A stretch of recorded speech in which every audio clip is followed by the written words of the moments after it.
Hello everyone, welcome to the subject planet. जैसे कि यहाँ पे हम प्रिपरेशन कर रहे हैं यूजीसी नेट पेपर 2 एजुकेशन की, जिसमें आज के सेशन में हम डील करने वाले हैं यूनिट 8 का आपका ए सेक्शन। यूनिट 8 का जो ए सेक्शन है, जिसको मैंने दो पार्ट में डिवाइड किया था। एक पार्ट मैंने कल आपका डिस्कस कर लिया है, एक पार्ट आज आपका मैं यहाँ पे डिस्कस करूंगी। बेसिकली ये दो पार्ट में है, पार्ट 1 एंड पार्ट 2। पार्ट 1 आपका अपलोडेड है, तो जिन लोगों ने भी नहीं देखा हो अभी तक वो उसको जाके देख ले, जहाँ पे हम लोगों ने कंसेप्ट को देखा था, एजुकेशनल टेक्नोलॉजी की, इंफॉर्मेशन टेक्नोलॉजी को, कम्युनिकेशंस को, इंस्ट्रक्शन टेक्नोलॉजी क्या होती है, ईटी का क्या एप्लीकेशंस होता है, आपका फॉर्मल, नॉन फॉर्मल, है ना, इनफॉर्मल एजुकेशंस में। और उसके बाद आता है आपका ओवरव्यू ऑफ बिहेवियरिस्ट, जिसमें कॉग्निटिव, कंस्ट्रक्टिविस्ट, इन सारी चीज़ों को। तो जिन लोगों ने भी वो वीडियोस नहीं देखी हैं प्रीवियस वाली, वो उसको देख लें, ठीक है। आज आ जाओ, हम लोग आगे क्या करते हैं। कल का वीडियो एक्चुअली काफ़ी ज़्यादा लंबा हो रहा था इसी वजह से।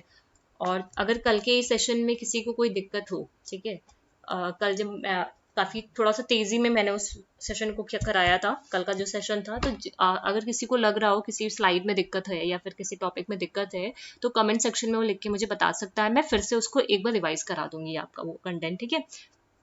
कल बहुत जल्दी जल्दी में एक्चुअली वीडियो अपलोड की थी मैंने, तो इस वजह से, ठीक है।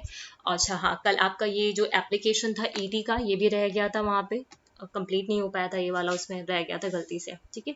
तो यहाँ पे हम लोग था एप्लीकेशन ऑफ ईटी, मतलब जो एजुकेशनल टेक्नोलॉजी है उसका क्या एप्लीकेशन होता है इंक्लूसिव एजुकेशन में। अगर इंक्लूसिव एजुकेशन में हम बात करें टेक्नोलॉजी की, तो टेक्नोलॉजी क्या है, एक ग्रोइंग एपिडेमिक है, ठीक है। क्लासरूम में वो क्या करता है, एक तरीके से जितने भी चिल्ड्रन हैं विद डिसेबिलिटी, वो उनको हेल्प करता है, राइट, उनको हेल्प करता है so that they can work more quickly, ठीक है। इसके जो टेक्नोलॉजी, असिस्टिव जो टेक्नोलॉजीज होती हैं, आप लोगों ने पढ़ी होगी यूनिट 10 में, जिन लोगों ने भी वीडियोस देखा होगा वहां पे देखा होगा, कई सब बहुत सारी असिस्टिव टेक्नोलॉजीज का यूज किया जाता है in the classroom so that the जो आपके स्टूडेंट्स हैं, डिसेबल जो बच्चे हैं, वो वर्क कर पाए मोर इफिशिएंटली, मोर क्विकली, ठीक है। जिसमें आता है सबसे पहले आपका अल्टरनेटिव इनपुट डिवाइसेस। देखो बेसिकली इसके नाम आपको पता होने चाहिए। स्पीच टू टेक्स्ट ऑप्शन, देखो ये जो यूनिट 8 है ना, ये मैंने पूरा कोशिश की है आपको जितना प्रिसाइज वे में मैं करा सकूं, क्योंकि बहुत डिटेल में, बहुत, अब मैं स्पीच टू टेक्स्ट के अंदर क्या है, सेंसरी इनहेंसर क्या है, ठीक है, इन सब के सिर्फ नाम आपको पता होने चाहिए। इनहेंसर्स में क्या क्या आते हैं, स्क्रीन रीडर्स कैसे क्या क्या होते हैं, ये वाली सारी चीज सिर्फ नाम है। यहाँ पे पूरा यूनिट 8 आपके नाम से ही आता है, मतलब नेम बेस्ड जो क्वेश्चन होते हैं खाली वो आते हैं, उसके नाम आपको पता होना चाहिए यूनिट 8 में, है ना। Alternative input devices, alternative input devices क्या करती हैं, ये अलाउ करती हैं स्टूडेंट जो है डिसेबल्ड की, कि वो कंप्यूटर या फिर अदर टेक्नोलॉजीज जो हैं उसको क्या करें, इजिली यूज कर पाए, ठीक है। जिसमें टच स्क्रीन का भी अल्टरनेटिव में आ सकता है, टच स्क्रीन का यूज करके वो कंप्यूटर को ऑपरेट कर पाए, या फिर अदर टेक्नोलॉजीज जो है ना, मॉडिफाइड जो कीबोर्ड्स होते हैं, है ना, उसका यूज करना, जॉयस्टिक्स का यूज करना, ठीक है। तो ये वाली सारी चीजें, तो अल्टरनेटिव इनपुट डिवाइस को ऐसे समझ सकते हो कि it allows the students with the student with disability, ठीक है, ये अलाउ करती है स्टूडेंट विद डिसेबिलिटी को to use computer and other technology easily, efficiently, right. तो ये होती है अल्टरनेटिव इनपुट डिवाइसेस। अब इनपुट डिवाइसेस कौन कौन सी होती हैं, आपकी कीबोर्ड हो गया, है ना, इनपुट देते हो यहाँ से, जॉयस्टिक्स हो गए, है ना, ये वाली सारी चीजें। Speech to text option, speech to text option में क्या होता है कि यहाँ पे वो बच्चे जो होते हैं ना, स्पीक बोलते हैं, ठीक है, मतलब जैसे वो गूगल में है नहीं, आता है माइक का ऑप्शन, सभी लोग यूज करते हो आज के टाइम में, आपको टाइप नहीं करना पड़ता है, आपने बस माइक पे क्लिक किया, आपने उसको बोल दिया, है ना। तो ये वाली चीज, तो ये होती है स्पीच टू टेक्स्ट ऑप्शन। वहां पे क्या होता है, आपको सिर्फ बोलना होता है, बोल करके आप कोई भी चीजें सर्च कर सकते हो, ये हम लोग को भी हेल्प करती है एक तरीके से, ठीक है। फिर आता है सेंसरी इनहेंसेस, ठीक है। अब यहाँ पे जो बच्चे होते हैं ना, यहाँ पे जैसे उनको जो भी पियर्स होते हैं, सम चिल्ड्रन विद डिसेबिलिटी में need to learn differently than their peers, ठीक है। तो उनको कुछ डिफरेंट तरीके से सिखाना होता है, तो यहाँ पे हम क्या करते हैं कि सेंसरी जो इनहेंसर्स होते हैं उनका यूज किया जाता है यहाँ पे, ठीक है। फिर आता है स्क्रीन रीडर्स। स्क्रीन रीडर्स क्या होते हैं, it reads out the text on the screen loudly, ठीक है। ये क्या करते हैं, जो भी टेक्स्ट होते हैं, ठीक है, जो भी टेक्स्ट हैं उसको क्या करते हैं, लाउडली रीड करते हैं। It reads out the text on the screen loudly, ठीक है। जिससे वो 33 बोलते हैं तो वो जो बच्चे हैं, डिसेबल बच्चे हैं, उनको इससे हेल्प मिलती है। जो ब्लाइंड है उनको हेल्प मिलेगी जब जो भी टेक्स्ट लिखा हुआ स्क्रीन पे जब वो तेजी से बोलेगा, ठीक है। तो स्क्रीन रीडर्स होते हैं, ठीक है, जहाँ पे टेक्स्ट को लाउडली बोला जाता है, ठीक है। जो भी ब्लाइंड बच्चे होते हैं उनके लिए स्क्रीन रीडर जो होते हैं वो काफी ज्यादा हेल्पफुल रहते हैं, ठीक है। क्लियर है। तो सिर्फ इसके नाम आपको पता होना चाहिए कि सेंसरी इनहेंसर्स में क्या होता है। कुछ बच्चे जो होते हैं उनको जैसे लैंग्वेज प्रॉब्लम हो रही है, हाँ, नंबर्स में प्रॉब्लम हो रही है, लेटर्स में प्रॉब्लम हो रही है, ठीक है। तो आप उनके लिए क्या करोगे, ब्राइट पिक्चर्स की जो होता है ना, ब्राइट पिक्चर्स दिखाओगे, कलर्स उनके लिए यूज करोगे, है ना। तो ये वो एक तरह की सेंसरी उनकी जो लर्न वो है ना, सेंसरी इनहेंसर की तरह काम करेंगे, ठीक है। वॉइस एनालाइजर का यूज करोगे, स्पीच सिंथेसाइजर्स का यहाँ पे यूज कर सकते हो। स्पीच टेक्स्ट जो ऑप्शंस है वहां पे आपको टाइप करने की जरूरत नहीं पड़ेगी, आपको सिर्फ बोलना है। अल्टरनेटिव इनपुट डिवाइसेस एक तरीके से हेल्प करते हैं कि जो भी बच्चे हैं, चिल्ड्रन विद डिसेबिलिटी, वो कंप्यूटर या फिर अदर टेक्नोलॉजी पे इजिली वर्क कर पाए, ठीक है। तो ये वाली सारी चीजें हैं। क्लियर है। उम्मीद करती हूँ यहाँ तक चीजें क्लियर होंगी, ठीक है। ये सब चीजें कल मैंने यहाँ पे डिस्कस किया था। अगर किसी को लग रहा है कि हाँ काफी नहीं तेजी से मैंने कल समझाया था, ठीक है, तो अगर उसे दिक्कत है तो मुझे कमेंट सेक्शन में लिख के बता सकता है, मैं फिर से इसको एक बार रिवाइज कर दूंगी, ठीक है। बिहेवियरिज्म हो गया था। ये बिहेवियरिज्म के कुछ स्पेसिफिक एजम्पशंस थे, वो भी हम लोगों ने देख लिया था। प्रोग्राम इंस्ट्रक्शन जिनके तीन टाइप्स के होते हैं, लीनियर। अब ये जो बीएफ स्किनर है, नॉर्मन ए क्राउडर है, गिलबर्ट है, ठीक है, इनके नाम से क्वेश्चन आए हुए हैं। और उसके अलावा आपको पता भी होना चाहिए कि लीनियर क्या होती है, ब्रांचिंग क्या होती है, और मैथमेटिक प्रोग्रामिंग क्या होती है। इंपॉर्टेंट है इसके प्रिंसिपल्स भी, ठीक है। तो ये सारी चीजें हम लोगों ने कल डील कर लिया था, राइट। अब आ जाते हैं information processing theory. Information processing जो थ्योरी है वो क्या है, इंफॉर्मेशन, एक मिनट रुको, एक चीज रह गई है क्या, एक स्लाइड और थी आपकी, आई थिंक मैंने वहाँ पे ऐड मैंने नहीं किया। इंफॉर्मेशन प्रोसेसिंग आपका कॉग्निटिज्म में आता है, हाँ, कॉग्निटिज्म वाली चीज मैंने यहाँ पे स्लाइड रह गई है, ऐड नहीं की है। चलो यहाँ पे पहले देख लो, इंफॉर्मेशन जो प्रोसेसिंग थ्योरी है वो आपकी आती है, किसके अंदर आती है, कॉग्निटिज्म की आती है। देखो कॉग्निटिज्म का मतलब क्या है समझ लो, यहाँ पे मैं यहाँ पे समझा दे रही हूँ आपको। कॉग्निटिज्म को ऐसे ही अपनी कॉपी में लिख भी लेना, ठीक है।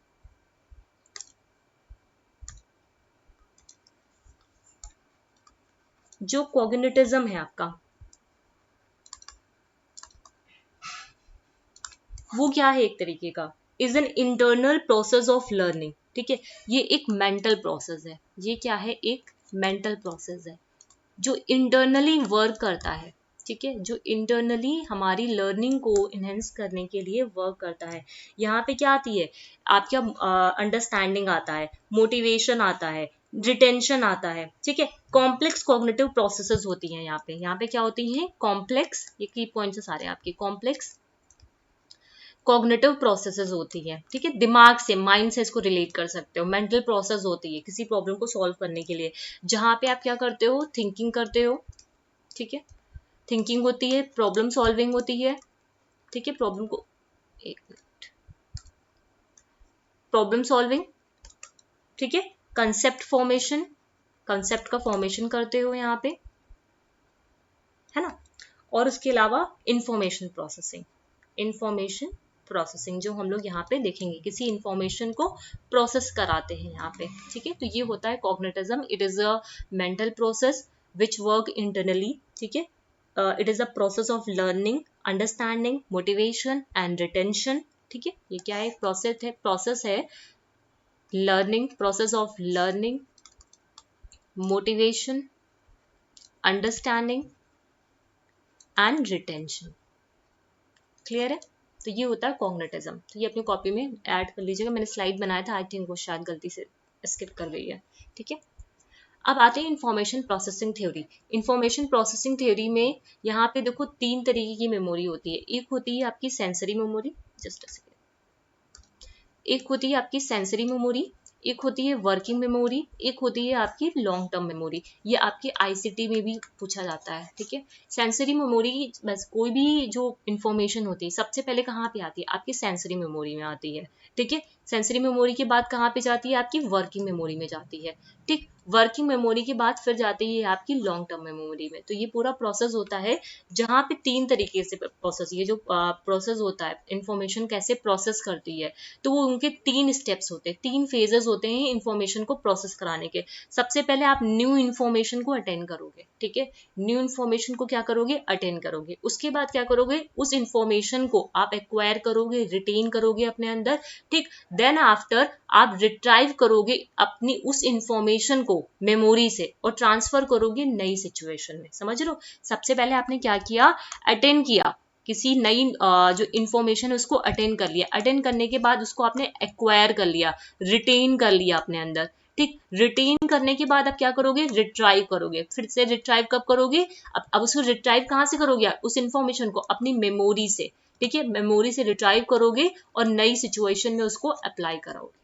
ठीक है, ट्रांसफर करोगे, यहाँ पे ट्रांसफर होगा। ठीक है, मेमोरी से। ठीक, information processing theory emphasise on the working of the mind. ये किस पे काम करता है, वर्किंग ऑफ द माइंड। इसी वजह ये आपका कॉग्निटिविज्म के अंदर आता है। जो फोकस होता है यहाँ पे वो किस पे होता है, learning is on the individual, learner की इंडिविजुअलिटी पे यहाँ पे फोकस होता है। The processing of information by the learner is similar. यहाँ पे जो प्रोसेसिंग होती है इंफॉर्मेशन की वो किसके सिमिलर होती है, कंप्यूटर जैसे प्रोसेस करता है इंफॉर्मेशन को। ठीक है, कंप्यूटर जैसे जैसे इंफॉर्मेशन को प्रोसेस करता है वैसे हमारे माइंड में भी इंफॉर्मेशन का प्रोसेसिंग होता है, जिसमें बेसिकली 3 स्टेजेस होते हैं। सेंसरी मेमोरी, ठीक है, सेंसरी मेमोरी, वर्किंग मेमोरी और होती है आपकी लॉन्ग टर्म मेमोरी। ठीक है, information is constantly being processed by the memory system by sensory memory. सबसे पहले जो भी इंफॉर्मेशन है वो प्रोसेस होना स्टार्ट होती है सेंसरी मेमोरी से, बट ओनली इंपॉर्टेंट पीस, ध्यान देना, important pieces of memory are send to long term memory. ठीक है, जब ये सेंसरी मेमोरी में इंफॉर्मेशन आर प्रोसेस कर रही होती है तो उस टाइम पे कुछ इंपॉर्टेंट जो चीजें होती हैं, कुछ इंपॉर्टेंट जो हमारी इंफॉर्मेशन होती है वो लॉन्ग टर्म मेमोरी में सेंड होती है। ठीक है, generally the working memory is responsible for moving the information. अब ये जो वर्किंग मेमोरी है, ठीक है, ये जो वर्किंग मेमोरी है ये क्या करती है, यहाँ पे जो भी इंफॉर्मेशन आती है उसको ट्रांसफर करने का काम कौन करता है, आपका ये वर्किंग मेमोरी है। ठीक है, ये वर्किंग मेमोरी क्या करती है, ट्रांसफर करने का काम करती है, किधर को, लॉन्ग टर्म मेमोरी की तरफ। ठीक है, information processing takes a learning process and compare it to the way that computer process information। मतलब जो information processing का पूरा learning का process है वो exactly similar किसके है, कंप्यूटर जैसे process कराता है information को। The more times information needs to be accessed, the quicker the computer will recall the information in future times। While this relationship gives simple example how we as individual process information. ठीक है, हम information को कैसे process करते हैं या फिर information को कैसे स्ट्रक्चर्ड किया है। ठीक है, ये चीजें हैं। तो सिंपल से ये पूरा थ्योरी में यहाँ पे सिर्फ आपको ये याद रखना है, जो इंफॉर्मेशन जो प्रोसेसिंग थ्योरी होती है वो बेसिकली क्या करती है, इंडिविजुअल का माइंड पे, इंडिविजुअल की जो लर्निंग होती है, ठीक है, जो भी इंडिविजुअल की माइंड पे काम करती है। ये कहाँ पे काम करती है, इंडिविजुअल के माइंड पे काम करती है। उसके अलावा ये इंडिविजुअलाइज लर्निंग है जहाँ पे हम इंफॉर्मेशन को प्रोसेस कराते हैं which is similar to the computer processing information, जहाँ पे 3 स्टेजेस होती हैं आपकी, sensory memory, working memory and the long term memory. ठीक है, उसके बाद आपकी ये स्लाइड यहाँ पे इंपॉर्टेंट हो जाती है। जब भी हम इंफॉर्मेशन को प्रोसेस करा रहे होते हैं तो सबसे पहले इंफॉर्मेशन को अटेंड करते हैं, अटेंड करने के बाद उसको रिटेन करते हैं, एक्वायर करते हैं। आफ्टर दैट उसको हम रिट्राइव करते हैं इंफॉर्मेशन को, retrieving the information from the memory, उस मेमोरी से रिट्राइव कराते हैं और ट्रांसफर करते हैं उसको नई सिचुएशन में। ठीक है, अब आती है इसमें एक चीज और, यहाँ पे समझो पहले। इंफॉर्मेशन जो प्रोसेसिंग मॉडल है यहाँ पे ट्रेनर्स को कुछ स्ट्रैटेजीज का यूज करना चाहिए। ठीक है, जो भी इंफॉर्मेशन प्रोसेसिंग मॉडल है वहाँ पे जो भी आपके डिजाइनर्स हैं, टीचर्स हैं, उनको कुछ स्ट्रैटेजीज का यूज करना चाहिए। क्या पहली स्ट्रैटेजी क्या है, ब्रेक कर दो इंफॉर्मेशन को छोटे छोटे पार्ट्स में। ठीक है, छोटे छोटे पार्ट्स में ब्रेक कर दो। उसके बाद उन डॉट्स को कनेक्ट करो, उन डॉट्स को क्या करो, कनेक्ट करो। उसके बाद अब इन्हीं डॉट्स को बार बार रिपीट कराओ। ठीक है, बार बार उनको रिपीट कराओ, ये कहने का। तो ये आपका इंफॉर्मेशन जो प्रोसेसिंग का मॉडल है, यहाँ पे ट्रेनर्स का 3 काम होता है, इन्फॉर्मेशन को ब्रेक करना, डॉट्स को कनेक्ट करना और बार बार उसको रिपीट कराना, ठीक है। लॉन्ग टर्म मेमोरी और शॉर्ट टर्म मेमोरी, दो तरीके की मेमोरी होती है आपकी।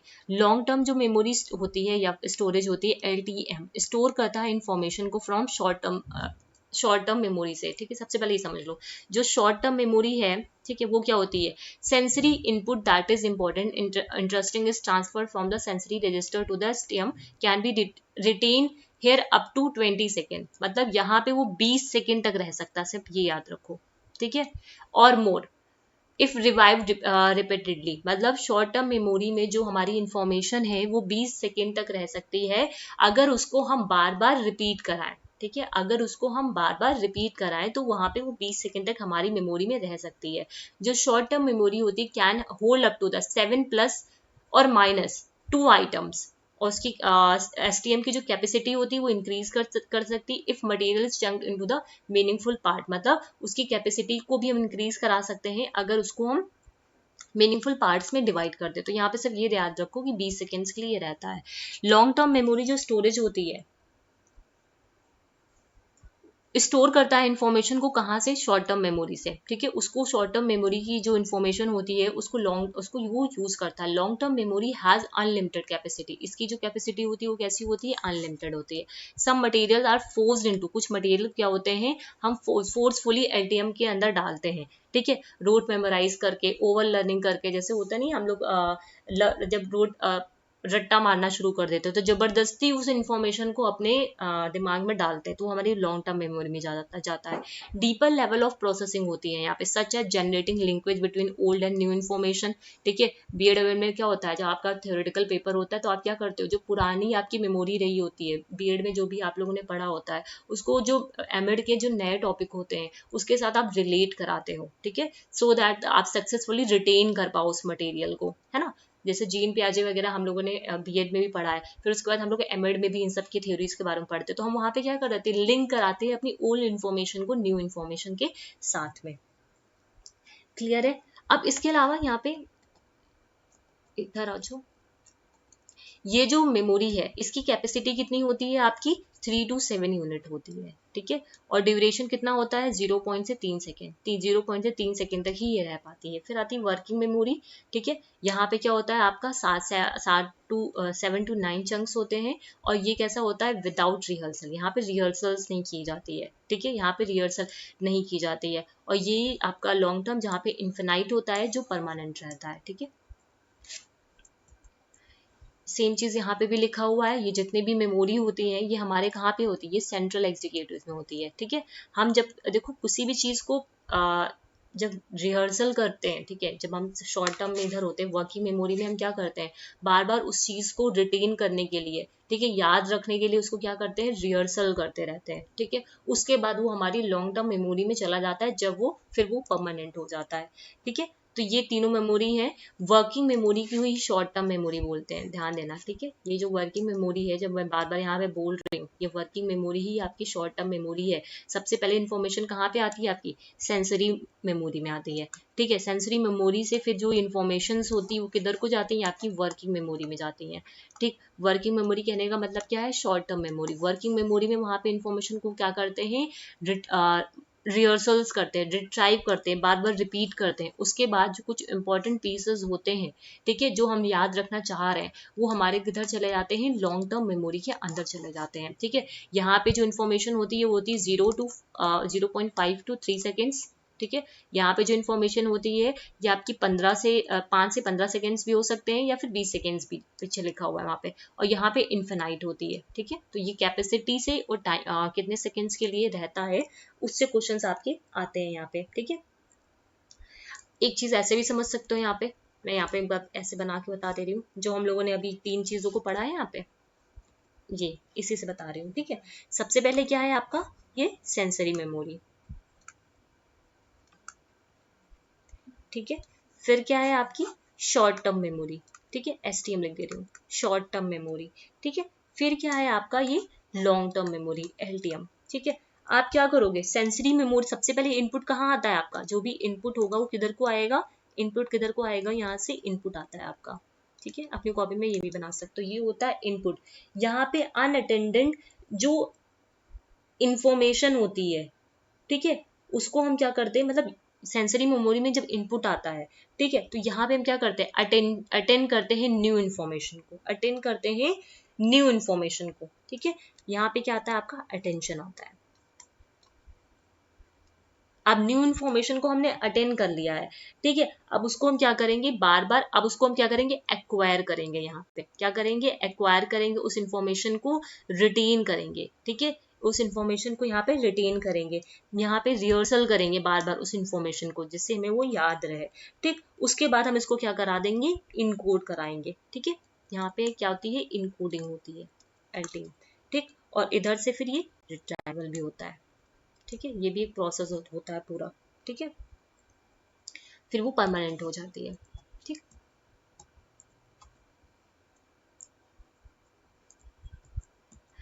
अब जो जीन पियाजे की थ्योरी है आपकी कॉग्निटिव डेवलपमेंट की, मुझे नहीं लगता इसको समझाने की भी जरूरत पड़ेगी, बिकॉज आप सभी लोगों ने बहुत अच्छे से पढ़ रखा होगा जीन पियाजे, ठीक है। इन्होंने कॉग्निटिव की थ्योरी दी थी, जिसमें इन्होंने 4 स्टेजेस के बारे में भी बात की थी, ठीक है। इसके कुछ इंपॉर्टेंट कंसेप्ट है, जिसमें इन्होंने एसिमिलेशन, एकोमोडेशन, है ना, और स्कीमा, इन सब के बारे में बात किया था, ठीक है।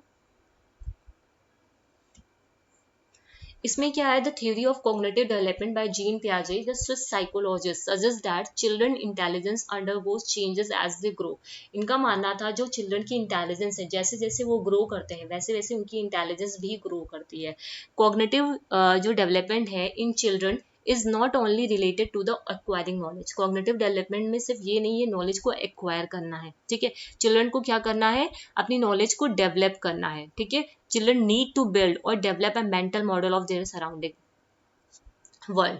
पियाजे believe that learning proceed by interplay of assimilation. जो भी लर्निंग होती है वो किसकी वजह से होती है, मतलब किसके बीच में होती है, एसिमिलेशन एंड एकोमोडेशन। एसिमिलेशन कहने का मतलब क्या है, adjusting new experiences to fit prior concept. हम यहाँ पे एसिमिलेशन का ये कंसेप्ट को समझ लो। एसिमिलेशन में क्या करते हैं, कुछ न्यू इन्फॉर्मेशन को हम यहाँ पे एड ऑन करते हैं, एडजस्ट करते हैं, फिट करते हैं, हमारे जो प्रायर कंसेप्ट होते हैं वहां पे हम क्या करते हैं, कुछ न्यू इन्फॉर्मेशंस को फिट करते हैं। अकोमोडेशन में एडजस्टिंग कंसेप्ट, हम यहाँ पे आप कंसेप्ट को फिट कर रहे हैं, यहाँ पे हम कंसेप्ट में फिट कर रहे थे, समझना, यहाँ पे हम कंसेप्ट में इंफॉर्मेशन को फिट कर रहे थे, जो भी नई इंफॉर्मेशन थी उसको कंसेप्ट के अंदर फिट कर रहे थे। यहाँ पे हम कंसेप्ट जो है, ठीक है, कंसेप्ट को फिट करा रहे हैं न्यू इंफॉर्मेशन के साथ, ठीक है। अपना एजुकेशन जो सिस्टम है उसको हम चेंज कर रहे हैं, ठीक है, जो चेंजिंग सोसाइटी है, ठीक है, यहाँ पे कंसेप्ट में फिट कराते हैं, यहाँ कंसेप्ट को फिट कराते हैं, ठीक है। तो ये होता है एकोमोडेशन, हम मतलब एडजस्ट कर रहे हैं, अपने कंसेप्ट को ही एडजस्ट कर रहे हैं न्यू एक्सपीरियंसेस के साथ। एसिमिलेशन में जो भी नई इनोवेशंस हैं उनका हम यूज कर रहे हैं अपने एजुकेशन सिस्टम में, ठीक। और एकोमोडेशन, हम अपने एजुकेशन सिस्टम को ही चेंज कर रहे हैं न्यू तरीके से काम करने के लिए, ठीक है। ये जो टू एंड फ्रो जो प्रोसेस है, ये जो 2 प्रोसेस हैं वो क्या कर leads not only to long short term learning but also the long term development. ये जो दोनों ही प्रोसेस हैं एक तरीके से लॉन्ग टर्म डेवलपमेंट जो चेंज है वो लेके आती हैं, ठीक है। और इस थ्योरी का जो जीन पियाजे की जो थ्योरी है कॉग्निटिव डेवलपमेंट का, उसका मेन फोकस ही यही है, हमें लॉन्ग टर्म डेवलपमेंट लेके आना है, ठीक है। पियाजे की cognitive theory, after observing children closely, पियाजे propose that the cognitive development through distinct stages. ये क्वेश्चन आपका पूछा गया है कि जो कॉग्निटिव डेवलपमेंट होता है, ठीक है, स्टेजेस में किसने बात की है, तो स्टेजेस में जीन पियाजे ने बोला है। जैसे बर्थ से हमारी डेवलपमेंट स्टार्ट होती है और एंड कब तक होती है, एडोलसेंस में होती है। स्टेजेस का मतलब क्या है, यहाँ पे स्टेजेस का मतलब क्या है, ये एक थिंकिंग पैटर्न है, ठीक है। वो धीरे धीरे जैसे जैसे बच्चा ग्रो करता है वैसे वैसे ये थिंकिंग पैटर्न भी ग्रो करती हैं, ठीक। The stage always happen in the same order. ये जो स्टेजेस होती है सभी के लिए सेम ऑर्डर होता है, चाहे वो यूपी में रहे या फिर बिहार में रहे या फिर एमपी में रहे, कहीं पे भी रहे, ठीक है, वो ऑर्डर उसका सेम होता है। No stage is ever skipped, मतलब सबसे पहले कोई भी जो 4 इन्होंने स्टेजेस दी थी उनमें कोई भी स्टेजेस स्किप नहीं होती है, हर किसी को उस स्टेज से होकर जाना ही पड़ता है। Each stage is significant transformation of stage before it, each later stage incorporated the earlier stage, मतलब हर एक स्टेज से जब आप आगे स्टेज में जाते हो तो उन दोनों का ही क्या होता है, एक इस स्टेज में जो आपने सीखा है वो एक तरीके से आपको इस स्टेज में आगे सीखने के लिए मदद करेगी, फिर आप दूसरी स्टेज में जाओगे, फिर आप ये आपस में क्या है, इंटर रिलेटेड है, ठीक है। इनके कुछ कीवर्ड्स हैं यहाँ पे। कॉग्निशन, कॉग्निशन तो समझ में आ गया, अभी हम लोगों ने देखा। मेंटल प्रोसेस होती है। एसिमिलेशन में हम क्या करते हैं, नए एक्सपीरियंसेस को हम अपने कंसेप्ट में ऐड कराते हैं। एकोमोडेशन कहने का मतलब क्या है, कंसेप्ट में ही नए कंसेप्ट को एडजस्ट करते हैं, यहाँ पे कंसेप्ट को एडजस्ट करते हैं न्यू एक्सपीरियंसेस के थ्रू, ठीक है। कोई भी स्कीमा है, ठीक है, अब ये एग्जाम्पल लिखा हुआ है, स्कीमा हमारा मतलब कोई चीज है, ठीक है, वो क्या है हमारा माइंड, माइंड जो होता है हमारा वो स्कीमा होता है, ठीक है, जो भी माइंड है हमारा वो क्या है, हमारा स्कीमा है। बॉय ने अपने स्कीमा में ये अपने दिमाग में बैठा लिया कि ये कैट है, ठीक है, ये जो है वो इस मतलब एक मुंह है, 4 पैर हैं उसके, एक पूंछ है, तो ये क्या है, ये कैट है, उसने ये अपने दिमाग में फिट कर लिया। उसके बाद उसने क्या देखा, एक कब को देखा, ठीक है, शेर का जो बच्चा होता है उसको देखा, और उसका भी मुंह वैसे ही था, 4 पैर थे, एक पूंछ थी, तो उसने बोला कि ये भी क्या है, एक कैट है, तो ये उसने क्या कर लिया है अपने मतलब यहाँ पे क्या किया उसने, एसिमिलेशन में क्या किया, न्यू जो एक्सपीरियंस था उसको क्या किया, अपने कंसेप्ट में ऐड कर लिया, ठीक है, मतलब न्यू एक्सपीरियंस को क्या किया, फिट कर दिया प्रायर एक्सपीरियंस में। बताया कि बॉय सॉ अ कब एंड कॉल्ड इट कैट, उसे कैट बुलाया, ठीक, तो सिस्टर ने बोला नो इट्स अ कब, ठीक है, ये क्या है, कब है, तो ये क्या है, एक नई इंफॉर्मेशन है, ठीक है। अब उसने क्या किया, अपने कंसेप्ट को एडजस्ट कराया, अब यहाँ पे वो क्या करा रहा है, एकोमोडेशन, अपने कंसेप्ट को वो एडजस्ट करा रहा है, अकोमोडेट कर रहा है एक नई स्कीमा के साथ, जहां पे वो ये समझ पा रहा है कि कब अलग होता है और कैट अलग होती है, ठीक है। उसने क्या किया, अपने यहाँ पे कंसेप्ट को एडजस्ट कराया नए एक्सपीरियंस के साथ, ठीक है। तो ये 3 चीजें आप लोग को याद रखनी है, स्कीमा, एसिमिलेशन एंड एकोमोडेशन, ठीक है। 4R मॉडल होते हैं आपके, पूछे जाते हैं आपके, ये जीन पियाजे की प्रोसेस जो होती है एसिमिलेशन से एकोमोडेशन तक, ठीक है। 4R मॉडल में क्या होता है, सबसे पहले आप रिलेट करोगे, फिर री इंटरप्रेट करोगे, ठीक, री इंटरप्रेट करने के बाद उसको रिफ्लेक्ट करोगे, रिफ्लेक्ट के बाद रिवाइज करोगे, तो ये क्या हो जाता है, R⁴, ठीक है। सभी कहाँ से, RE4 ऐसे कर लो, ठीक है, रिलेट, री इंटरप्रेट, रिफ्लेक्ट, रिवाइज, ठीक है। एप्लीकेशंस क्या क्या होते हैं आपके, प्रिंसिपल्स जो हैं जीन पियाजे के, emphasis on the learning by discovery, किस पे इम्फेसाइज होते हैं, learning by the discovery. Acceptance होता है यहाँ पे इंडिविजुअल डिफरेंसेस का, क्रिएट करते हैं लर्निंग इन्वायरमेंट को। सेंसिटिविटी होती है लर्नर की, रेडिनेस जो रेडिनेस होती है लर्न करने की तरफ, उनकी सीखने की जो क्षमता होती है उसकी तरफ सेंसिटिविटी होती है। 4 स्टेजेस थे आपके, मुझे नहीं लगता इसको बहुत डिटेल में कराने की जरूरत है, अगर किसी को डिटेल में देखना है तो यूनिट 3 का जो मैंने रिवीजन सीरीज कराया वहां पे मैंने इसको डिटेल में समझाया हुआ है, ठीक है, तो वहां से जाके इसको देख लेगा, ठीक है। और यहाँ पे मैंने एक चार्ट भी वैसे डाल दिया है। Sensory motor, pre operational, concrete operation and formal operational. जो सेंसरी होती है 0 से 2 ईयर्स, प्री ऑपरेशनल 2 से 7, कंक्रीट 7 से 11। अब ये जो सेंसरी होती है इसकी भी 6 सब स्टेजेस होती हैं, तो इसको मैंने यूनिट 3 में कराया हुआ है, ठीक है। यहाँ पे हमें वो नहीं करना है वो चीज़, ठीक है, लेकिन हमको जो यूनिट 3 है आपकी लर्निंग थ्योरीज वाला, ठीक है, वहाँ पे इसको आपको डिटेल में करना है। फॉर्मल ऑपरेशन जो 11 ईयर्स में होता है, ठीक है। यहाँ पे क्या होती है, ऑब्जेक्ट परमानेंस आती है। अब ऑब्जेक्ट परमानेंस की भी एक स्टेज होती है, क्योंकि 6 स्टेजेस में डिवाइड होता है। प्री ऑपरेशनल में सिम्बॉलिक थिंकिंग होती है ना। उसके बाद 7 से 11 में उसको कंक्रीट जो सिचुएशंस होते हैं वो कंसेप्ट सारे आ जाते हैं। फॉर्मल में हाइपोथेटिकल जो थिंकिंग होती है, काउंटर फैक्चुअल थिंकिंग होती है, abstract thinking, abstract logical and reasoning, ये सारी चीजें आ जाती हैं, राइट। थ्योरी ऑफ डेविड ऑशुबल, अब आते हैं आपके डेविड ऑशुबल की जो थ्योरी है वो क्या थी। डेविड ऑशुबल की जो थ्योरी थी, उन्होंने जो रोट लर्निंग थी उसको अपोज किया था। He believed that meaningful learning as opposed to rote memorization. इन्होंने डेविड ऑशुबल ने क्या दिया था, मीनिंगफुल लर्निंग को दिया था, और रोट जो लर्निंग थी उसको अपोज किया था। उसके अलावा इन्होंने एडवांस ऑर्गेनाइजर मॉडल को भी डेवलप किया था, वो भी हम लोग देखेंगे। ऑशुबेल बिलीव करते थे जो लर्निंग होती है न्यू नॉलेज की, वो किस पे रिलाई करती है, जो हमें ऑलरेडी पता है। हमारी लर्निंग कैसे होती है, जो प्रीवियस हमारी नॉलेज है उस पे वो बेस्ड होती है, ठीक है।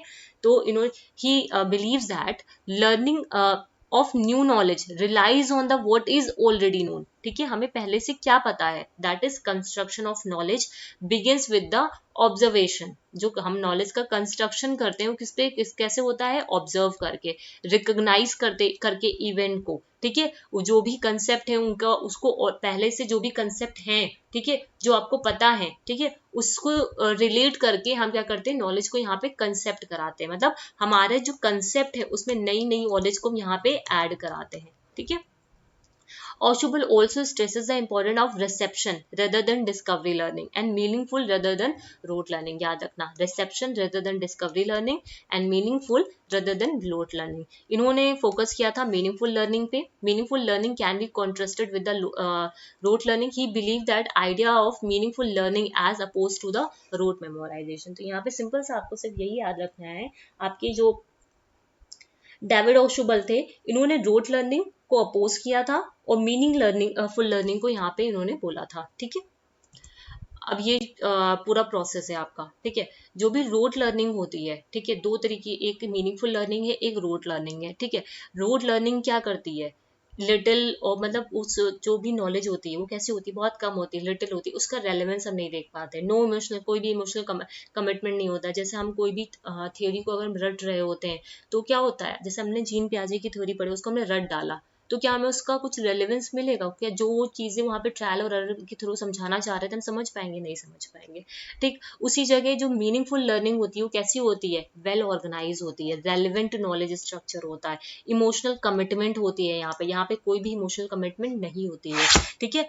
यहाँ पे क्रिएटिव प्रोडक्शन होते हैं, हाई लेवल मीनिंगफुल लर्निंग होती है, हाई इंटीग्रेशन होता है यहाँ पे, किसका, थिंकिंग का, फीलिंग का, एक्टिंग का, ठीक है। तो ये चीजें आपको यहाँ पे याद रखनी है, rote learning and meaningful learning में, ठीक है। अब ये एडवांस ऑर्गेनाइजर को भी इन्होंने प्रपोज किया था, जिसमें इन्होंने 3 फेजेस के बारे में बात की थी एडवांस ऑर्गेनाइजर में, फेज 1, फेज 2, फेज 3। ध्यान देना, एडवांस ऑर्गेनाइजर, ठीक है, जहाँ पे मीनिंगफुल लर्निंग को के बारे में बात की गई थी, और उसे दिया किसने था, डेविड ऑशुबल ने दिया था। जिसमें सबसे पहले क्या करते हैं हम लोग, प्रेजेंट करते हैं एडवांस ऑर्गेनाइजर को, उसके बाद लर्निंग टास्क को प्रेजेंट करते हैं यहाँ पे, ठीक है, presentation of a learning task. फिर हम जो भी उसको लर्निंग टास्क को प्रेजेंट करने के बाद जो हमारा कॉग्निटिव है उसको स्ट्रेंथ करते हैं, ठीक है। यहाँ पे क्या करते हैं, कॉग्निटिव स्ट्रेंथन करते हैं, ठीक है, स्ट्रेंथन द कॉग्निटिव ऑर्गेनाइजेशन, ठीक। इसके अलावा जो एडवांस ऑर्गेनाइजर मॉडल होता है, यहाँ पे कंसेप्चुअल स्ट्रक्चर्स होते हैं, मीनिंगफुल एसिमिलेशन होते हैं, इंफॉर्मेशन का, आइडियाज का, ठीक है, हैबिट्स और प्रिसाइज थिंकिंग होती है। तो सिंपल से आपको सिर्फ यहाँ पे सिर्फ ये याद रखना है एडवांस ऑर्गेनाइजर में कि 3 फेजेस होते हैं, जहाँ पे सबसे पहले इसके स्टेप्स आपसे पूछे जाते हैं एडवांस ऑर्गेनाइजर के, कि सबसे पहले आप क्या करते हो, एडवांस ऑर्गेनाइजर को उनके सामने प्रेजेंट करते हो, ठीक है। पहले फेज में क्या होता है, एडवांस ऑर्गेनाइजर को प्रेजेंट करना, ठीक है। दूसरे फेज में क्या होता है आपका, लर्निंग टास्क को प्रेजेंट करना, देन आता है आपका स्ट्रेंथिंग करना, ठीक है, स्ट्रेंथ करना उन सब चीजों को, ठीक। ऑशुबल ने सबशम्सन थ्योरी भी दी थी, जिसमें जब मीनिंगफुल रिसेप्शन जो होता है इंफॉर्मेशन का, ठीक है, ये कुछ इनको आपको नाम को याद रखना है यहाँ पे, ठीक है। मीनिंगफुल जो रिसेप्शन होता है, एक मिनट को, एक चीज और थी यहाँ पे, मैंने वो डाला है नहीं डाला है, हाँ ब्रूनर इधर है, ठीक है, ब्रूनर है, ठीक है। हाँ, इसमें आपको ये याद रखना है, जब इसकी बात करते हैं, ऑशुबेल की जो सबशम्सन थ्योरी थी उसमें मीनिंगफुल रिसेप्शन था इंफॉर्मेशन का, लर्नर्स की cognitive structure, use of graphic organization, subsumption. अब 4 प्रोसेसेस थी यहाँ पे मीनिंगफुल लर्निंग के लिए, जिसमें डेरिवेटिव सबशम्सन था, कोरिलेटिव सबशम्सन था, सबऑर्डिनेट लर्निंग थी, और कॉम्बिनेटोरियल लर्निंग थी। ये आपको याद होनी चाहिए। मतलब इन्होंने 4 प्रोसेस दी थी डेविड ऑशुबेल ने, ये डेविड जो ऑशुबेल है उनका पूरा जस्ट में दे रखा हुआ है, meaningful reception of information, learners के कॉग्निटिव स्ट्रक्चर्स, एडवांस ऑर्गेनाइजर का यूज करना, सबसम्पशन। ठीक है, अब ये जो सबसम्पशन थे, ओशोबल प्रपोज द फॉलोइंग प्रोसेसेस, जिसमें डेरिवेटिव सबसम्पशन आ गया, कोरिलेटिव आपका सबसम्पशन आ गया, सुपर ऑर्डिनेट लर्निंग्स हो गई, कॉम्बिनेटोरियल लर्निंग्स हो गई। ठीक है, अब जो ये डेरिवेटिव है, ठीक है, यहाँ ये क्या है, डेरिवेटिव सबसम्पशन क्या है, एक सिचुएशन है in which the new information that people learn is an instance or example. मतलब यहाँ पे डेरिवेटिव को ऐसे समझो, एक मिनट उसको बता रही हूँ। डेरिवेटिव सबसम्पशन क्या है, this refers to the learning that occurs when a child builds upon concept already master. मतलब वो कंसेप्ट को बिल्ड करता है जिसपे वो ऑलरेडी मास्टर्ड है। ठीक है, ये है यहाँ पे ऑलरेडी मास्टर्ड है, वो होता है आपका डेरिवेटिव सबसम्पशन। ठीक है, उसके बाद क्या है आपका कोरिलेटिव। ठीक है, कोरिलेटिव क्या करता है, ये हायर लेवल कंसेप्ट है। कोरिलेटिव क्या है आपका, हायर लेवल का कंसेप्ट है। हेयर द कंसेप्ट एक्सटेंडेड, अब यहाँ पे कंसेप्ट को क्या किया जाता है, कंसेप्ट को एक्सटेंड किया जाता है। ये क्या है, हायर लेवल। ठीक है, हायर लेवल का कंसेप्ट है जहां पे कंसेप्ट को एक्सटेंड किया जाता है, उसको कंपैरिजन करना, ठीक है, उसके कंसेप्ट को बढ़ाना, है ना, ये चीजें। फिर आता है आपका कॉम्बिनेटोरियल लर्निंग। ठीक है, कॉम्बिनेटोरियल लर्निंग, सॉरी ये सुपर ऑर्डिनेट लर्निंग। ठीक है, यहां पे क्या होता है, जो कंसेप्ट होते हैं are known but the concept is unknown until it is taught to the peoples. ठीक है, मतलब ऐसा है, हो सकता हो सिंपल सी, जो सबऑर्डिनेट होता है, जब तक का कंसेप्ट आपको पता तो है, मतलब कंसेप्ट नोन है, यहाँ पे जो कंसेप्ट है हमको पता है। ठीक है, कंसेप्ट जो है, concept are known but the concept is unknown, जब तक का वो टीचर इंट्रोड्यूस नहीं करता। ठीक है, but the concept is unknown until it is taught to the peoples. ठीक है, जब तक वो पीपल्स को पढ़ाए नहीं जाते, कंसेप्ट उसको दिए नहीं जाते, तो ये होता है आपका सुपर ऑर्डिनेट। ठीक है, कॉम्बिनेटोरियल जो लर्निंग होती है, यहाँ पे क्या होता है, ये एक प्रोसेस होता है जिसमें in which new idea is derived, जहां पे नए आइडिया को डेराइव किया जाता है from another idea on the basis of their previous knowledge, on the basis of their previous knowledge. मैं एक बार फिर से इसको समझा दे रही हूँ। जो डेरिवेटिव्स इंपॉर्टेंट है, ये जो प्रोसेस है मीनिंगफुल लर्निंग के, डेरिवेटिव सबसम्पशन है। यहाँ पे क्या होता है, बच्चा जो मास्टर्ड कंटेंट होते हैं, मतलब जो उनकी जो mastered, this refers to the learning that occurs when a child builds upon concept already mastered। ठीक है, ऑलरेडी मास्टर्ड है। ठीक, उसके अलावा कोरिलेटिव सबसम्पशन में क्या होता है, ये हायर लेवल का कंसेप्ट होता है जहां पे हम अपने कंसेप्ट को एक्सटेंड कराते हैं। ठीक, उसके बाद क्या है, superordinate learning. Superordinate learning कहने का मतलब क्या है, कंसेप्ट नोन है, the concept are known but वो जो कंसेप्ट है, but the concept is unknown until it taught to the peoples. ठीक है, जब तक वो पीपल्स को पढ़ाया नहीं जाए। कॉम्बिनेटोरियल में क्या होता है, यहाँ पे एक प्रोसेस होती है जहां पे जो न्यू आइडियाज होते हैं, वो जो भी न्यू आइडियाज है उसको डेराइव कहाँ से किया जाता है, अदर आइडियाज से, जो किसके जो बेस्ड होते हैं हमारे प्रीवियस नॉलेज पे, दैट आर बेस्ड ऑन, जो बेस्ड होते हैं हमारे प्रीवियस नॉलेज पे। मतलब ये एक प्रोसेस होता है in which new idea is derive from the another idea on the basis of the previous knowledge, on the basis of the previous knowledge के बेस पे होते हैं। ठीक है, क्लियर है यहाँ तक, उम्मीद करती हूँ ये चीजें आप लोगों को क्लियर होंगी। फिर इसमें हम लोगों ने बात की एडवांस ऑर्गेनाइजर, है ना, किसकी बात की, एडवांस ऑर्गेनाइजर के बारे में बात की। ठीक है, एडवांस ऑर्गेनाइजर में क्या चीजें आपको यहाँ पे ध्यान रखनी है, एडवांस ऑर्गेनाइजर में कि जिसमें एक्सपोजिटरी, ठीक है, नैरेटिव ऑर्गेनाइजर होते हैं, स्किमिंग ऑर्गेनाइजर होते हैं, ग्राफिक। ठीक है, द 4 टाइप्स ऑफ, ये एडवांस ऑर्गेनाइजर क्या है, 4 टाइप्स के होते हैं। ठीक है, 4 टाइप्स के होते हैं, expository organiser, narrative organiser, skimming organiser and graphic organiser. अगर एक्सपोजिटरी, एक एक लाइन में इसको समझो, अगर एक्सपोजिटरी की हम बात करते हैं, एक्सपोजिटरी कहने का मतलब क्या है, provide a description of new knowledge. आप एक्सपोज कर रहे हो, यहाँ पे डिस्क्रिप्शन मिलती है, यहाँ पे क्या मिलती है, डिस्क्रिप्शन मिलती है न्यू नॉलेज की। ठीक है, जो भी न्यू नॉलेज है उसकी क्या मिलती है, यहाँ पे डिस्क्रिप्शन मिलती है। नरेटिव, अब इसको नरेटिव कहने का मतलब क्या है, स्टोरी की फॉर्मेट में उसको बताना। ठीक है, स्टोरी की फॉर्मेट में उसको बताना। स्किमिंग ऑर्गेनाइजर जो होता है, that flick through the information, ये क्या करता है, फ्लिक करता है थ्रू द इंफॉर्मेशन, हेडिंग, सब हेडिंग एंड हाईलाइट करता है इंफॉर्मेशन को। ठीक है, हेडिंग, सब हेडिंग उसको और उसको हाईलाइट करता है। ग्राफिक ऑर्गेनाइजर जहाँ पे पिक्टोग्राफ्स आ जाते हैं आपके, ठीक है, जो पिक्टोग्राफ्स होते नहीं है पिक्चर्स वाले, ठीक है, और जो कंसेप्ट मैप्स होते हैं, है ना, जो कंसेप्ट मैप होते हैं, ये सब ग्राफिक ऑर्गेनाइजर के अंदर आ जाते हैं। तो अपनी कॉपी में छोटे छोटे से पॉइंट ऐसे ऐड ऑन कर लीजिएगा यहाँ पे, ठीक है। तो ये पूरा आपका जस्ट था ऑशोबेल का जो सबसम्पशन थ्योरी थी, ठीक है। ये यहाँ पे भी लिखी सबसम्पशन थ्योरी वैसे होती क्या है, एक प्राइमरी प्रोसेस होता है लर्निंग का, ठीक है, subsumption in which new materials related to the relevant ideas in the existing cognitive structure. मतलब ये एक प्राइमरी प्रोसेस होता है जहाँ पे जो लर्निंग की सबसम्पशन होती है, लर्निंग सबसम्पशन इन विच जो नए मटेरियल है, ठीक है, वो जो हमारा कॉग्निटिव स्ट्रक्चर है, वहाँ पे जो एग्जिस्टिंग कॉग्निटिव स्ट्रक्चर है वहाँ पे कुछ नए मटेरियल को हम यहाँ पे क्या करते हैं, इंट्रोड्यूस कराते हैं, ठीक है, रिलेट कराते हैं यहाँ पे, ठीक। बेसिकली ये दो ही तरीके टाइप के होते हैं, एक होता है डेरिवेटिव, एक होता है कोरिलेटिव, ठीक है। यहाँ पे देखो दो तरीके हैं, ठीक है, एक होता है डेरिवेटिव, एक होता है कोरिलेटिव, ठीक है। उसके बाद आ जाओ सबसम्पशन थ्योरी के कुछ प्रिंसिपल है। सबसे पहला क्या है, मोस्ट जनरल, पहला प्रिंसिपल क्या है, मोस्ट जनरल कंसेप्ट को पहले बताओ, फिर बाद में उसकी एनालिसिस करो। Should include new as well as previously information, मतलब नए इन्फॉर्मेशन के साथ साथ उसकी जो प्रीवियस इन्फॉर्मेशन है उसको भी यहाँ पे इंक्लूड करना।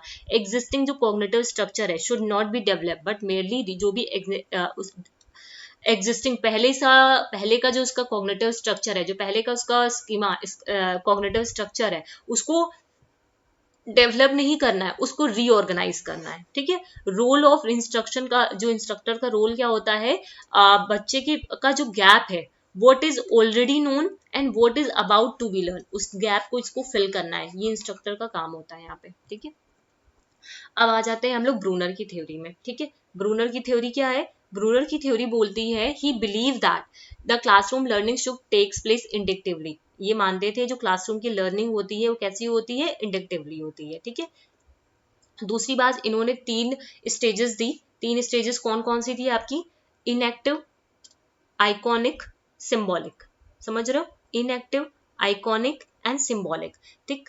ये इंपॉर्टेंट है आपका ब्रूनर का। ये बिलीव करते थे जो क्लासरूम की लर्निंग है should takes place inductively, complex ideas को पहले बताओ, ठीक है, मतलब सॉरी, जो कॉम्प्लेक्स आइडियाज है first should be taught at a simplified level, जितने भी कॉम्प्लेक्स आइडियाज है उनको सिंप्लीफाइड लेवल में बढ़ाओ। मतलब ये स्पाइरल करिकुलम की बात करते थे, पहले सिंपल से कॉम्प्लेक्स की तरफ जाने की बात करते थे, छोटे छोटे मतलब सिंपल से कॉम्प्लेक्स की तरफ जाओ, ये इनका स्पाइरल करिकुलम था, ठीक है। ये स्पाइरल करिकुलम पे बिलीव करते थे और इनका मानना था सब जो भी कॉम्प्लेक्स आइडियाज हैं उनको सिंप्लीफाइड वे में पढ़ाओ, ठीक है। जैसे हमारा होता था सिंप्लीफिकेशन वाला मैथ में एक चैप्टर होता था, तो हमें बहुत लंबा सा नंबर दे दिया होता था, उसको हमें क्या करना होता, सिंप्लीफाइड करके छोटे से नंबर में लेके आना होता था। तो वही चीज यहाँ पे बोली जा रही है, मतलब उनकी लर्निंग को ग्रेजुअली इंक्रीज कराना है हमें, ठीक है, धीरे धीरे धीरे धीरे धीरे उनको डिफिकल्ट टॉपिक की तरफ लेके जाओ, ये कहने का मतलब है, ठीक है। फिर आते हैं इनकी 3 स्टेजेस थी, इनएक्टिव बर्थ से 3 साल, आइकॉनिक जहाँ पे 3 से 8 साल, ठीक है, ये जो ईयर है ये आपको याद होने चाहिए, ठीक है। उसके बाद सिंबॉलिक जो 8 साल, ठीक है। अब यहाँ पे जब इनएक्टिव की बात करते हैं तो लर्न कहाँ से लर्न करते हैं, लर्न थ्रू मूवमेंट और एक्शन, मूवमेंट और एक्शंस, ठीक है, जो भी मूवमेंट है, जो भी एक्शंस है उसके थ्रू लर्न करते हैं। आइकॉनिक कहने का मतलब क्या है, लर्निंग कैसे होती है, इमेजेस के थ्रू होती है, और यहाँ पे सिंबल्स के थ्रू, ठीक है, सिंबल्स के थ्रू लर्निंग होती है यहाँ पे, ठीक है। ब्रोनर कंक्लूड करते हैं जो बच्चा है, ठीक है, किसी भी स्टेज में समझ सकता है, अच्छे से सीख सकता है अगर वो मोटिवेटेड है, ठीक है, अगर वो मोटिवेटेड है। पहली बात इन्होंने बोला हम किसी भी स्टेज पे सीख सकते हैं, ठीक है। और जो जीन पियाजे थे उन्होंने स्टेजेस में डिवाइड कर दिया था, ठीक है। और इन्होंने क्या किया, इन्होंने बोला हम किसी भी एज में किसी भी स्टेज पे सीख सकते हैं, ठीक है। इन्होंने 3 स्टेजेस बताई, इनएक्टिव, आइकॉनिक और सिंबॉलिक स्टेज, ठीक है। वहां पे उन्होंने 4 स्टेजेस बताई थी। उन्होंने बोला हम किसी भी एज में at any stage we learn the best when we are motivated to perceive by insightful experiences. उसके अलावा इन्होंने स्पाइरल करिकुलम की बात की, वही स्पाइरल करिकुलम ये होता है आपका, ठीक है, सिंपल से कॉम्प्लेक्स की तरफ जाना। डिस्कवरी लर्निंग की बात की, डिस्कवरी लर्निंग को इन्होंने इंट्रोड्यूस कराया था, कंसेप्ट अटेनमेंट मॉडल को भी इन्होंने दिया था। जो आपका एडवांस ऑर्गेनाइजर था वो डेविड ऑशोबल ने दिया था, कंसेप्ट अटेनमेंट मॉडल आपका ब्रूनर ने दिया था। जो डिस्कवरी लर्निंग थी, ठीक है, डिस्कवरी लर्निंग क्या है, वो एक तरीके से बच्चों को एड करता था, बच्चों को हेल्प करता था, अपनी लर्निंग को डिस्कवर कर पाए, अपनी लर्निंग को एक्सपोज कर पाए। ठीक है, यहाँ पे स्पाइरल करिकुलम का ही यूज होता था डिस्कवरी लर्निंग में। छोटे सा पॉइंट आपको मिला है, अब इसके ऊपर आपको डिस्कवरी करनी है। ठीक है, तो ये क्या है, बच्चों को ये क्या कर रहा है, ये स्पाइरल करिकुलम का फिगर ऐसे है आपका। ठीक है, स्टेप्स क्या है आपके कंसेप्ट अटेनमेंट मॉडल के, सेलेक्ट करना और डिफाइन करना कंसेप्ट को, सेलेक्ट करना कौन कौन से एट्रीब्यूट्स को आपको रखना है, पॉजिटिव और नेगेटिव एग्जांपल्स देना, स्टेप्स पूछे जाते हैं आपके, इंट्रोड्यूस करना अब प्रोसेस को स्टूडेंट्स के सामने, अब प्रेजेंट करना एग्जांपल्स के को उनके सामने, फिर उनको कंसेप्ट का डेफिनेशन बताना, उसके साथ साथ कुछ एग्जांपल्स देना, फिर पूरे प्रोसेस को क्लास में डिस्कस करना, फिर बाद में उसको इवैल्यूएट कराना। तो ये स्टेप्स आपको याद होने चाहिए, डायरेक्टली सेम स्टेप्स नहीं पूछता है, घुमा फिरा के पूछता है। ठीक है, 3 स्टेजेस थी वही, इनएक्टिव, आइकॉनिक, सिंबॉलिक। इनएक्टिव में क्या होते हैं, रियल लाइफ एक्सपीरियंसेस होते हैं, मूवमेंट होते हैं, फिजिकल इंटरैक्शन होता है। यहाँ पे क्या होता है, फिजिकल इंटरैक्शन होता है। यहाँ पे क्या आता है, पिक्चर्स के थ्रू विजुअल क्लूज मिलते हैं। ठीक है, अंडरस्टैंडिंग कैसे होती है, विजुअल स्क्रीन आइकॉन्स के थ्रू। सिंबॉलिक कहने का मतलब क्या है, यहाँ पे लैंग्वेज और कंसेप्चुअल अंडरस्टैंडिंग होती है, कोडेड डेटा होते हैं। ठीक है, मेंटल मॉडल होता है ये। ठीक, लर्निंग मोड, अब ये फिर से वही एग्जांपल है, मूवमेंट और एक्शन। यहाँ प्ले के वो बुक के साथ खेल रहा है, अब बुक में ये क्या देख रहा है, पिक्चर्स को देख रहा है, अब वो रिसर्च पेपर को पढ़ रहा है यहाँ पे। ठीक है, कंसेप्ट फॉर्मेशन, ठीक है, और डिस्कवरी लर्निंग, जो formation of concept takes place by identifying the similar property, मतलब किसी ऑब्जेक्ट में जो सिमिलर प्रॉपर्टीज होती है उसके थ्रू हम क्या करते हैं, कंसेप्ट को अपने फॉर्म कर लेते हैं। ठीक है, कैटेगराइजेशन यहाँ पे होती है। ठीक है, किसी ऑब्जेक्ट को कैसे हम क्या करते हैं, हर ऑब्जेक्ट का क्या करते हैं, सिमिलर कैरेक्टरिस्टिक्स वाले ऑब्जेक्ट को कैटेगराइज कर देते हैं। ठीक है, ये वाले ऑब्जेक्ट इधर आएंगे, ठीक है, मटेरियल ऑब्जेक्ट इधर आएंगे, नॉन मटेरियल इधर आएंगे। ठीक है, उसके बाद हम इसको उसके एक कंसेप्ट फॉर्म कर लेते हैं, जैसे वॉकिंग है।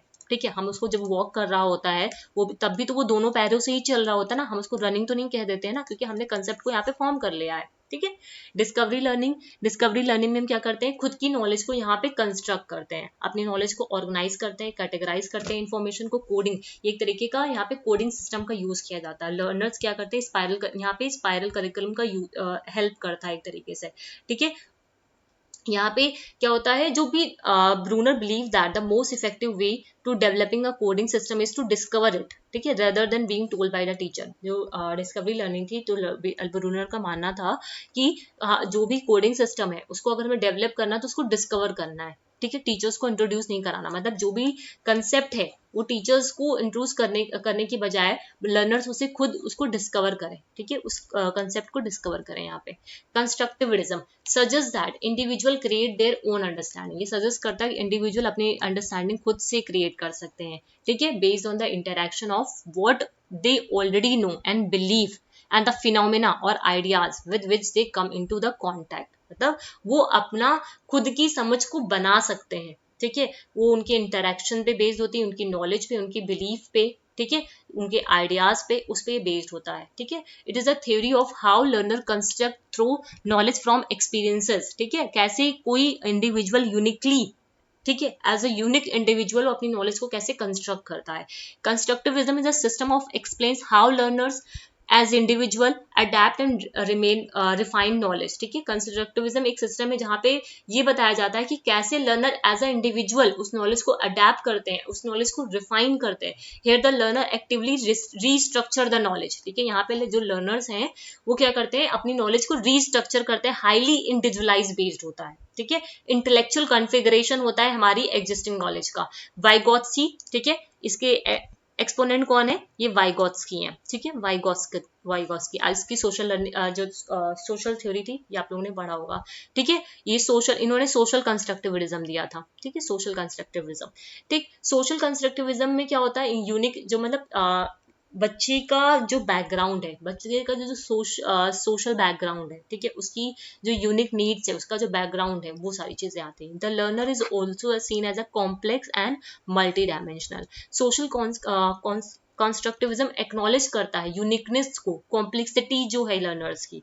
ठीक है, रिवॉर्ड क्या है, एक इसका इंटीग्रल पार्ट होता है लर्निंग का, इस चीज को ये इनकरेज करता है। It is important to take into the account जो बैकग्राउंड और कल्चर है लर्नर का। ठीक है, एक तरीके से लर्नर की लर्निंग में उसका जो बैकग्राउंड है, ठीक है, उसका जो कल्चर है वो मेजर रोल प्ले करता है उसकी नॉलेज को शेप कराने के लिए। ठीक है, इन्होंने तीन चीजों के बारे में बात की। एक है जोन ऑफ प्रॉक्सिमल डेवलपमेंट, एक है स्कैप फोल्डिंग, ठीक है। जोन ऑफ और प्राइवेट स्पीच, ये तीनों चीजें याद रखना। जेडपीडी का कंसेप्ट दिया था, स्कैप फोल्डिंग, ठीक है, स्कैप फोल्डिंग का कंसेप्ट दिया था, और दिया था क्या, प्राइवेट स्पीच। प्राइवेट स्पीच ये पूछा गया आपका सीटेट वगैरह में पूछा गया कि जीन पियाजे ने इसी स्पीच को ईगोसेंट्रिक स्पीच बोला था, ठीक है, और इन्होंने क्या बोला था, इसको प्राइवेट स्पीच बोला था, ठीक है। वाइगोत्स्की को जेडपीडी के लिए जाना जाता है। Vygotsky stated that the children should be taught in the zone of proximal development, ठीक है। यहाँ पे जेडपीडी की इन्होंने बात की थी, ठीक है। With the right kind of teacher however they can accomplish it successfully. ZPD एक जोन होता है, ठीक है। जोन ऑफ प्रॉक्सिमल मतलब लर्नर्स को कितना आता है, लर्नर्स को इतना आता है, things the learner can do with his home, अपने आप से वो इतना सीख सकता है, ठीक। उसको अगर थोड़ी सी सपोर्ट मिल जाए, थोड़ा सा हेल्प मिल जाए, ठीक है, तो लर्नर्स ये चीजों को और सीख सकता है। तो ये जो जोन होता है, ये जो जोन होता है, ठीक है, वो क्या होता है आपका जोन ऑफ प्रॉक्सिमम डेवलपमेंट। यहाँ पे कौन आते हैं, आपके मोर नॉलेजेबल जो पर्सन होते हैं वो यहाँ पे आते हैं। अब ये जो हेल्प देगा वो कौन देगा, जो मोर नॉलेजेबल आपके पर्सन होते हैं वो ये हेल्प को देते हैं, ठीक है। क्लियर है चीज, यहाँ तक चीजें क्लियर होंगी। अब आज सॉरी, हाँ, उसके बाद आ जाओ आप लोग यहाँ पे स्कैप फोल्डिंग। स्कैप फोल्डिंग एक टेम्परेरी सपोर्ट होता है, ठीक है। वो पेरेंट्स भी दे सकते हैं, टीचर्स भी दे सकते हैं जब बच्चा वो टास्क कर रहा हो। एक गुड टीचर आइडेंटिफाई करता है जेडपीडी को, ठीक है, एंड हेल्प करता है, ठीक है। उसको स्कैप फोल्डिंग क्या है, एक टेम्परेरी हेल्प होती है, ठीक है, एक टेम्परेरी हेल्प होती है जो बच्चे को दी जाती है, ठीक है। बच्चे को सिर्फ इतना आता था, ठीक है, उसको सीखना, अब उसको लर्न कितना कराना है, ठीक है। बच्चे को क्या था यहाँ पे, things the learner can do on his own, इतना वो खुद से कर सकता था, ठीक है।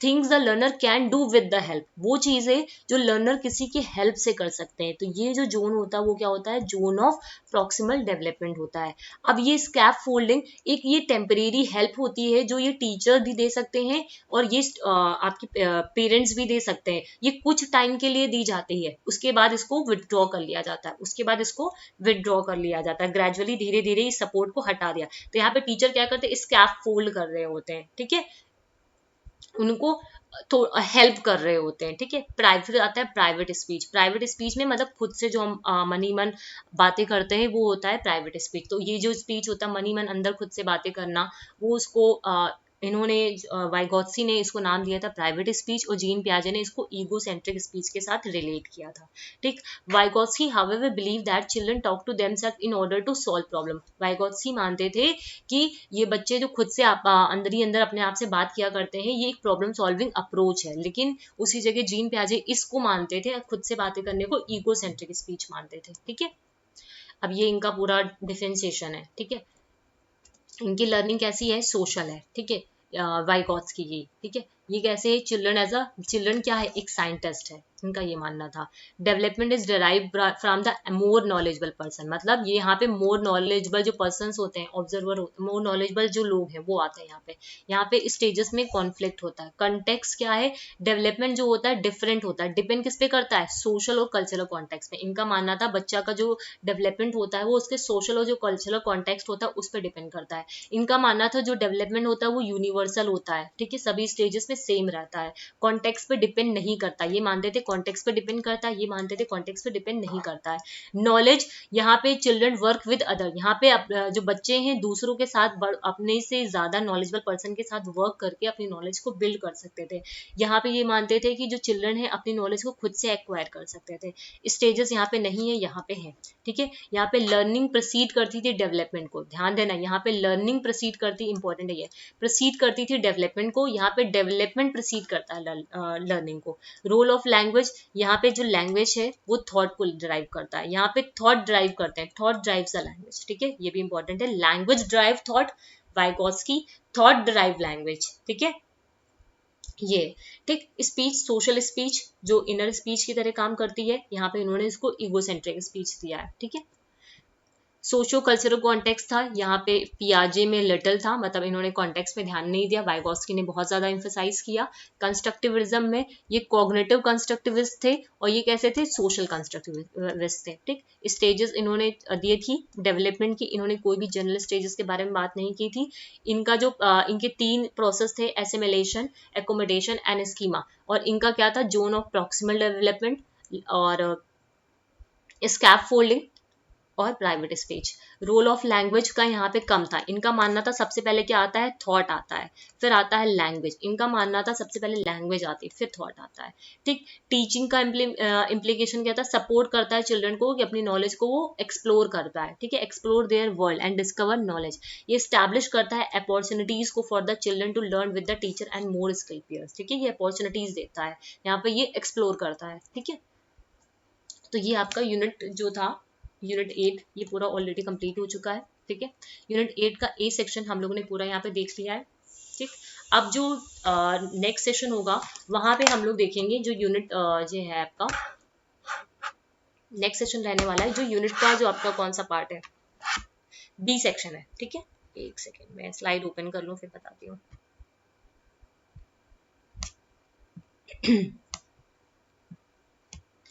यूनिट 8 के 2 पार्ट हैं आपके। ठीक है, तो जिन लोगों ने भी नहीं देखे हों, ये दूसरा पार्ट है आपका। ठीक है, यहाँ पे आपका यूनिट 8 का ए कंप्लीट हो गया है पूरा, मैंने की पॉइंट में कराया, ये जितना भी है पूरा आपका ये की पॉइंट में है। ठीक है, बहुत डिटेल में मैं इसको नहीं कराया। उसके बाद हम लोग नेक्स्ट जो सेशन रहेगा वहाँ पे यूनिट 8 का बी सेक्शन करेगा। मुझे ऐसा लगता है इसके भी 2 ही पार्ट होंगे, अब देख लेते हैं, अभी तो कंटेंट कंप्लीट नहीं किया मैंने। ठीक है, अगर एक पार्ट में हो सकता है तो एक पार्ट में, अदरवाइज उसको भी 2 पार्ट में डिवाइड कर देंगे। ठीक है, तो आज का सेशन फिर यहीं पे एंड करते हैं। उम्मीद करती हूँ सेशंस आपके लिए यूजफुल रहेंगे। ठीक है, आप लोग भी अपनी पढ़ाई कर रहे होंगे, आज 20th हो गया है ना, 20th हो गया, ज्यादा टाइम बचा नहीं है। सभी लोग एक स्ट्रैटेजी के तरह काम करिए। अब ये जो यूनिट 8 है आपका, आज और कल, ये 2 दिन में, ठीक है, विद इन 2 डेज ये आपका कंप्लीट हो जाएगा। देन मैं आपका यूनिट 9 स्टार्ट कर दूंगी। ठीक है, यूनिट 9 भी आपका कोशिश रहेगी की पॉइंट में ही कराऊं मैं। ठीक है, की पॉइंट में कराऊं, जितने भी इंपॉर्टेंट टॉपिक्स हैं वो सारे कवर कर लूं।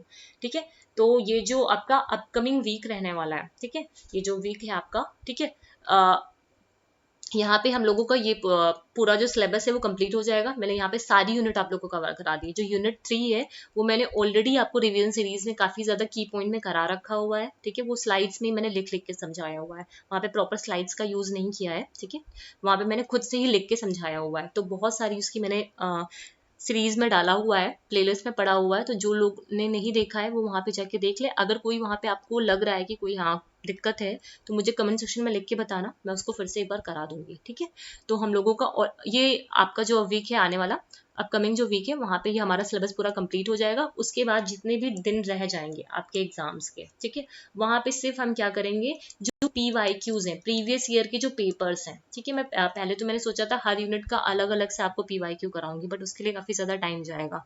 ठीक है, तो टाइम कम है, काम ज्यादा है। ठीक है, तो हमें क्या करना है, हम एक एक पेपर को डेली का डेली डिस्कस करेंगे। ठीक है, एक एक पेपर, इससे क्या होगा, आपका पूरा पूरा यूनिट भी कवर हो जाएगा। ठीक है, और आपके प्रीवियस ईयर के क्वेश्चंस भी हो जाएंगे। ठीक, तो ये जब सिलेबस कंप्लीट हो जाएगा आपका, उसके बाद हम लोग प्रीवियस ईयर के सिर्फ क्वेश्चंस करेंगे यहाँ पे। ठीक है, तो आज का सेशन फिर यहीं पे एंड करते हैं। ठीक है, सो थैंक यू एवरीवन।